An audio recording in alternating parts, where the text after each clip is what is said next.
नमस्कार। पछिल्लो 24 घण्टाका मुख्य 10 खबर लिएर आज पनि उपस्थित भएका छौं। तपाई हाम्रो च्यानलमा नयाँ हुनुहुन्छ भने हाम्रो च्यानललाई सब्स्क्राइब गर्न र यस्तै जानकारीमूलक सूचना तथा समाचारहरू छिटोभन्दा छिटो प्राप्त गर्नका लागि बेल आइकन पनि दबाइदिनु।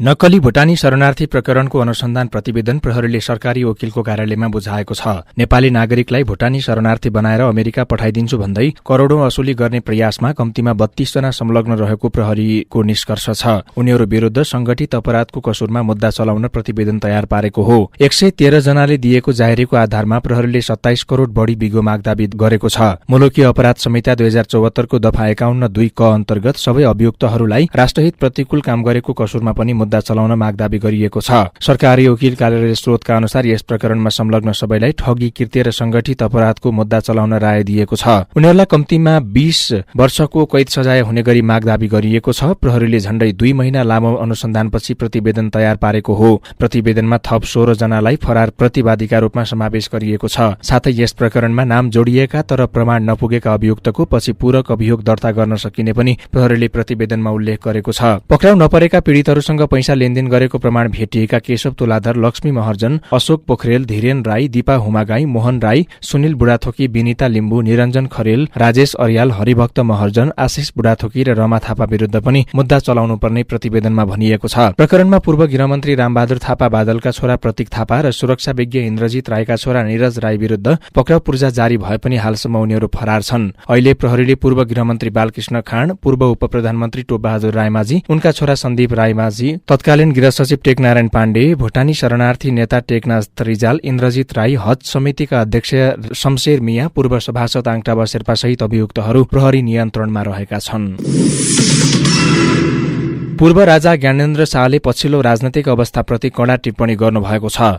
धनगढीमा भएको कार्यक्रमलाई सम्बोधन गर्दै उहाँले सोझा साझा जनतालाई मूर्ख भन्दै यिनलाई झुक्क्याउँदै आफ्नो स्वार्थ सिद्ध गर्ने आजको प्रपञ्च अब खुल्दै गएको बताउनु भएको छ। उहाँले नयाँ नेपालप्रति पनि कटाक्ष गर्नुभएको छ। के नयाँ नेपाल भनेको यही हो? उहाँको प्रश्न छ। के अग्रगामी भनेको परावलम्बी नेपाल हो? के नेपालको आफ्नो अस्तित्व छैन? हाम्रा वीर, परिश्रमी र स्वाभिमानी नेपाली, तर आज हाम्रो वीरता र हाम्रो स्वाभिमान, हाम्रो श्रम सिप सबै थोक त छैन भन्दै उहाँले प्रश्न पनि गर्नु भएको छ। उहाँले राष्ट्र निर्माणको अभियान र निरन्तरताको भौतिक, शैक्षिक तथा सामाजिक विकासको क्रममा अब नेपालका कुनै पनि भूभाग टाढा र नजिक नरहेको बताउँदै राष्ट्रिय अवधारणा बुबाज्यूको राज्यकालदेखि नै आकर्षणका रूपमा बढेको बताउनु भएको छ। टिकापुर तथा महेन्द्रनगर आज जुन रूपमा खडा भएका छन् त्यसैको उदाहरण भएको, तर जुन प्रकारको राष्ट्रवादी सोच, राष्ट्रिय चिन्तन र स्वर्णिम उन्नतिको उच्च ध्येय बोकेर समग्र राष्ट्रको उत्थानको सुरुवात भएको हो, त्यो त्यही गति र प्रवाहमा अघि बढ्न नसकिरहेको उहाँले उल्लेख गर्नु भएको छ। ती सबै विषयहरू आफूहरूका लागि दुःखद भएको पनि बताउनु भएको छ। डोटी, डडेलधुरा, कैलाली, कञ्चनपुर, बैतडी, दार्चुला, अछाम र बाजुरा त्यो भेगका सुन्दर, रमणीय र तीर्थस्थल रहेको उल्लेख गर्दै उहाँले ती सबैलाई समेटेर धनगढी, महेन्द्रनगर, टिकापुर जस्ता अत्याधुनिक चरणमा खडा भएका केन्द्रहरूले प्रसारण गर्नुपर्ने ज्योति अपेक्षित रूपमा हुन नसकेको बताउनु भएको छ। संघीय संसदमा सरकारको नीति कार्यक्रमबारे छलफल भएको छ। छलफलका क्रममा एकीकृत समाजवादीका अध्यक्ष माधव कुमार नेपालले सरकारले ल्याएको नीति कार्यक्रम सकारात्मक रहेको बताउनु भएको छ। एमाले अध्यक्ष केपी शर्मा ओलीले संसदमा सम्बोधन गरी आफ्नो पीडा र व्यथा मात्रै पोखेको उहाँले बताउनुभयो। अध्यक्ष नेपालले आफ्नो सम्बोधनमा अरूलाई सतो सराप गरेको र आफ्नो कमजोरी भने स्वीकार नगरेको आरोप लगाउनु भएको छ। कंग्रेस सहमहामन्त्री एवं सांसद जीवन परियारले सरकारले ल्याएको नीति तथा कार्यक्रम पुनर्लेखन भएको इतिहास नभएको बताउनु भएको छ। आफूहरूले पनि विगतमा सरकारहरूले ल्याएका नीति कार्यक्रम र बजेट पढेको भन्दै पुनर्लेखन हालसम्म पनि नभएको र नहुने पनि स्पष्ट पार्नुभयो। सांसद परियारले जनताको सुख र समृद्धिका लागि नीति तथा कार्यक्रम ल्याउनु पर्ने भएकाले वर्तमान सरकारले पनि त्यसैलाई प्राथमिकता दिएर नीति कार्यक्रम ल्याएको जिकिर गर्नुभयो। राष्ट्रिय स्वतन्त्र पार्टीका सभापति डोलप्रसाद अर्यालले नीति कार्यक्रममा सांसदको उपस्थिति कम भएको भन्दै असन्तुष्टि जनाउनुभयो। छलफलमा सहभागी सांसदहरूको उपस्थितिलाई हेरेर संसदमा बोल्नु रेकर्डको लागि मात्रै भए जस्तो भइरहेको उहाँको टिप्पणी छ। उहाँले सदनको खाली कुर्सी हेर्दा रोस्टमकै अपमान गरेको जस्तो लागेको पनि उल्लेख गर्नु भएको छ। यस्तै राप्रपा अध्यक्ष राजेन्द्र लिङ्गदेनले सरकारको यो नीति कार्यक्रमले देशमा चुलिदो आर्थिक संकट निवारण गर्ने कुनै योजना नल्याएको दावी गर्नु भएको छ। कार्यक्रममा धेरै कुराहरू प्रष्ट नभएको उहाँको भनाइ छ। प्रतिनिधि सभामा माओवादी र एमालेका सांसदबीच जनयुद्धको विषयलाई लिएर सवाल जवाब चलेको छ। नेकपा एमालेका सचिव योगेश भट्टराईले सरकारको नीति कार्यक्रमको पहिलो बुदामै रहेको जनयुद्ध शब्द स्वीकार गरेको हो भनेर नेपाली कंग्रेसलाई प्रश्न गर्नुभएको थियो। नीति कार्यक्रममाथि संसदमा भएको छलफलमा भाग लिँदै भट्टराईले 2072 सालपछि पहिलो पटक सरकारी दस्तावेजमा जनयुद्ध शब्द परेको बताउनुभयो। सोभियत युनियन ढलेको र समाजवादी राज्य व्यवस्थाप्रति ठूलो संकट आएको बेला अमेरिकी लेखक फ्रान्सिस फुकुयामाले समाजवादी विचारको अन्त्य भयो भन्ने सन्दर्भमा एन्ड अफ द हिस्ट्री लेखेको चर्चा गर्दै उहाँले 1 नम्बर बुदा स्वीकार गरे कांग्रेसको इतिहास नै अन्त्य हुने दावी गर्नुभयो। लगत्तै माओवादी केन्द्रका सांसद देवेन्द्र पौडेलले जवाब फर्काउनुभयो। पौडेलले भट्टराईलाई शब्दकोश पल्टाएर हेर्न आग्रह गर्दै वृहत शान्ति सम्झौता बिर्सिनुभयो भन्दै प्रश्न गर्नुभएको छ। नेपाली जनतालाई सार्वभौम बनाउन संविधान सभाबाट संविधान बनाउन जनयुद्ध लडिएको भन्दै पौडेलले जनयुद्धकै कारण एकात्मक राजतन्त्र अन्त्य भएर संघीय गणतन्त्र प्राप्त भएको बताउनुभयो। यसै माओवादीकै सांसद माधव सापकोटाले भट्टराईलाई बीपी कोइरालाको डायरी पढ्न सुझाव दिनुभएको छ। उहाँले जनयुद्ध महान क्रान्ति भएको भन्दै रोस्टमबाटै जनयुद्ध जिन्दाबाद समेत भन्नुभएको छ। नेकपा एमालेका अध्यक्ष केपी ओलीले आफू प्रधानमन्त्री हुँदा असाधारण विकास गरे पनि विरोधीहरूले आलोचना गरेको भन्दै असन्तुष्टि व्यक्त गर्नुभएको छ। काठमाडौँमा आयोजित एक कार्यक्रममा बोल्दै ओलीले असाधारण विकास गर्दा पनि धर नपाएको बताउनुभयो। आफू प्रधानमन्त्री हुँदा जनतामा आँट भरोसा र उत्साह बेग्लै भएको उल्लेख गर्दै ओलीले छोटो समयमा थुप्रै विकास निर्माणका काम गरेको जिकिर गर्नुभएको छ। आफ्नो कामले एमाले हल्लाउनै नसकिने गरी मजबुत भयो भनेर कमजोर पार्नका लागि झुट र बेमानीको खेती हुनका साथै कुप्रचार गरिएको ओलीको जिकिर छ। जनता समाजवादी पार्टी जसपाको संसदीय दलको नेतामा उपेन्द्र यादव सर्वसम्मतिबाट चयन हुनुभएको छ। जसपा संसदीय दलको कार्यालय सिंहदरबारमा बसेको बैठकले उपेन्द्र यादवलाई सर्वसम्मतिले संसदीय दलको नेताका रूपमा चयन भएको उपेन्द्र यादवका प्रमुख स्वकीय सचिव महेश चौरसियाले बताउनुभयो। यसअघि जसपाको संसदीय दलको नेता राम सहाय प्रसाद यादव हुनुहुन्थ्यो। उहाँ उपराष्ट्रपति बनेपछि संसदीय दलको नेता को हुने भन्नेमा आन्तरिक छलफल भइरहेको थियो। गत वैशाख 10 गते भएको प्रतिनिधि सभा उपनिर्वाचनमा यादव 12-2बाट निर्वाचित हुनुभएको थियो।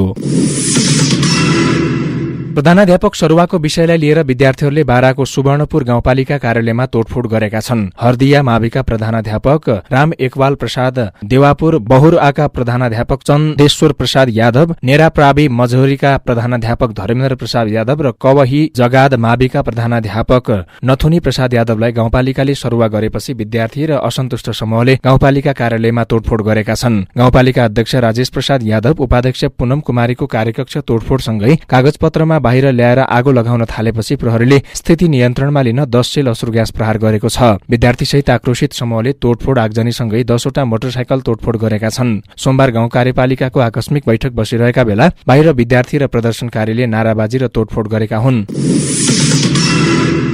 लुम्बिनी प्रदेशमा थप 3 जना मन्त्रीले शपथ लिएका छन्। प्रदेश प्रमुख अमेर शेरचनले कंग्रेसबाट स्वास्थ्य मन्त्री बन्नुभएका राजु खनाल, जनमत पार्टीबाट सामाजिक विकास मन्त्री बन्नुभएका चन्द्रकेश गुप्ता, जसपाबाट कृषि मन्त्री बन्नुभएका भण्डारीलाल अहिरलाई पद तथा गोपनीयताको शपथ गराउनु भएको हो। मुख्यमन्त्री डिल्ली बहादुर चौधरीले सोमबार 3 जनालाई मन्त्री नियुक्त गर्नुभएको थियो। अब लुम्बिनी प्रदेश मन्त्री परिषद 7 सदस्यीय बनेको छ। लुम्बिनीमा मुख्यमन्त्री सहित 10 मन्त्रालय रहेका छन्। चौधरी वैशाख 14 गते मुख्यमन्त्रीमा नियुक्त हुनुभएको थियो। साङ दावा शेर्पाले 27औं पटक सगरमाथाको सफल आरोहण गर्नुभएको छ। पर्यटन विभागका अनुसार उहाँले सोमबार गरेको सफल आरोहणसँगै अर्का विख्यात आरोही कामी रिता शेर्पासँगको कीर्तिमानी बराबर भएको छ। पासाङ खुम्बु पासाङ लामो गाउँपालिका वडा नम्बर 4 का स्थानीय हुनुहुन्छ। कामी रिताले समेत यसै सिजनमा 27औं पटक सगरमाथाको सफल आरोहण गरी कीर्तिमान राख्नु भएको थियो। कामी रिताले यसै सिजनमा दोस्रो पटक र समग्रमा 28औं पटक सगरमाथाको आरोहण गरी कीर्तिमान राख्ने तयारीमा हुनुहुन्छ। स्विजरल्याण्ड पठाइदिन्छु भने 7 लाख रकम ठगी गरेको आरोपमा प्रहरीले 1 जनालाई पक्राउ गरेको छ। पक्राउ पर्नेमा काभ्रेपलाञ्चोकको बनेपा नगरपालिका 4 स्थायी घर भई हाल बाँके कोहलपुर नगरपालिका 11 10 बिघा बस्दै आएकी 46 वर्षीय पार्वती थापा रहेकी छिन्। काठमाडौँ उपत्यका अपराध अनुसन्धान कार्यालयको विशेष टोलीलाई उनलाई गोङ्गोपुबाट पक्राउ गरेको हो। पक्राउ परेका उनलाई थप अनुसन्धान तथा कारबाहीका लागि वैदेशिक रोजगार विभाग बुद्धनगरमा पठाइएको अपराध अनुसन्धान कार्यालयका प्रवक्ता रविन्द्र रेग्मीले बताउनुभयो। उनले तुलाराम तारम मगरलाई वैदेशिक रोजगारीका लागि स्विजरल्याण्ड पठाइदिन्छु भन्दै पटक पटक गरी 7 लाख रुपियाँ लिई सम्पर्कविहीन भएको प्रहरीको आरोप छ।